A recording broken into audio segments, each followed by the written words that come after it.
हे hi friends, happy Holy. तर खूप एन्जॉय केला असेल ना सगळ्यांनी, खूप मज्जा केली असेल. आज होळी होती तर आम्ही लोक पण जाणार होतो एन्जॉयमेंट करायसाठी मालवणीला.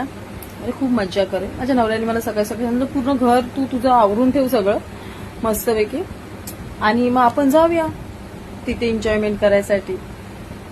मी पण खूप खुश झाली. मी पटापट सगळं घर आवरलं, सगळं काय केलं मस्तपैकी. मी रेडी झाली होती जायसाठी. तुम्ही बघितलं असेल माझे व्हिडिओ साडीवरचे वगैरे. तर मस्त रेडी झाली. म्हणजे आता जाऊ म्हटलं 5 मिनिटं थांब, फक्त माझे मित्र आले, एक फॉर्मॅलिटी म्हणून एक पॅक मारून येतो. या माणसाने काय केलं माहितीये? दारू पिऊन आला मैदानात. काय केलं त्यांनी? मैदानात जाऊन दारू पिऊन आला. त्याला माहित मैदानात नाही जायचं. 2 जण सोडून गेलेत.